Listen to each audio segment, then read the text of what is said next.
gridlock across South Austin. More than just a case of the Mondays, it was a convergence of problems that set everyone back today.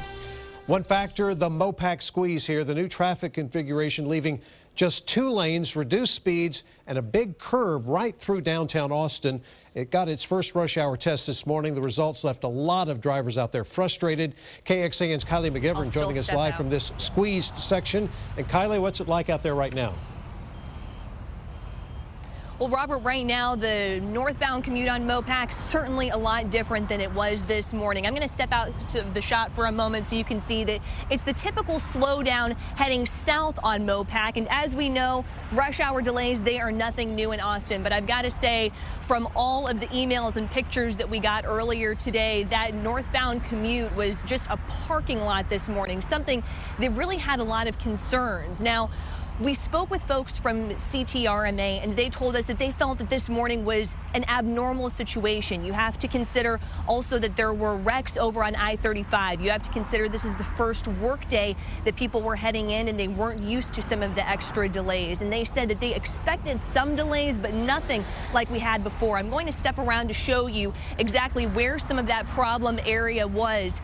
And if you stretch right along here, that is some of the areas where they're going to have some additions. But for now, we're going to let you listen to what they had to say.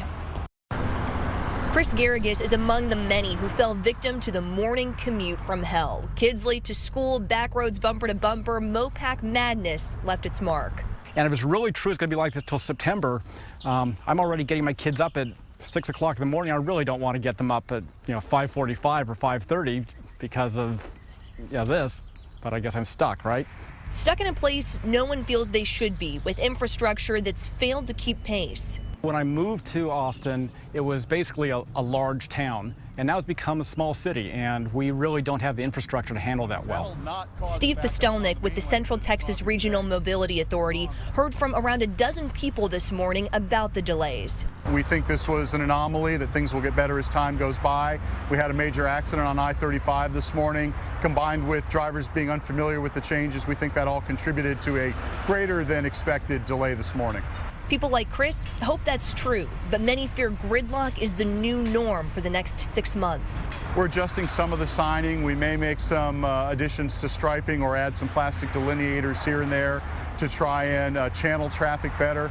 Steve says after considering several options, this was the least disruptive. But like any growth, it comes with growing pains. It's the price of progress. You don't want expansion, we can leave you with the pain you've got. But if you want expansion, there's going to be some pain along the way to improve things. Now, one of the areas that they're talking about adding some signage to make more clear is heading northbound, right, like this lane right here. Now, what they were telling me is folks think that they have to merge, but they don't. They have more room further down. So those cars trying to get over is causing additional delays. Now, while CTRMA said that this morning was really a unique situation, a perfect storm of sorts, you better believe that a lot of people are going to be looking to see the delays that really become a reality in the next couple days and weeks. But for now, reporting live in Austin, Kylie McGivern, KXAN News. Going to be a long 6 months, Kylie. Thanks. Well, MoPac was not the only place with worse than usual traffic this morning. As we mentioned there, a series of crashes on I-35 made this morning's commute a mess for most drivers south of Lady Bird Lake. It all started with 2 crashes near downtown, the first just after 6 this morning, closing 2 lanes between 11th and 15th Streets. A second crash in that same area created more delays. Later, a third crash on the frontage road near 8th Street blocked more traffic into downtown Austin. This morning, Amanda Dugan showed you this graphic. Because of all those wrecks, it was taking drivers at least 95 minutes to make it from Slaughter Lane up north to Cesar Chavez. And as you can see, that number is much lower tonight. The city has a new tool to move wrecks and stalled cars out of the way faster. It uses GPS to dispatch tow trucks after crashes. This month, it has taken less than 8 minutes for tow trucks to respond. Before GPS tracking, it took more than 15 minutes. And prior to using their current dispatching company, the city says it took up to 30 minutes to respond. Amanda will detail what this means for drivers coming up tomorrow night on KXAN. And remember, Amanda makes your morning commute much easier. She brings you live traffic updates on KXAN News Today, beginning every weekday morning at 4:30.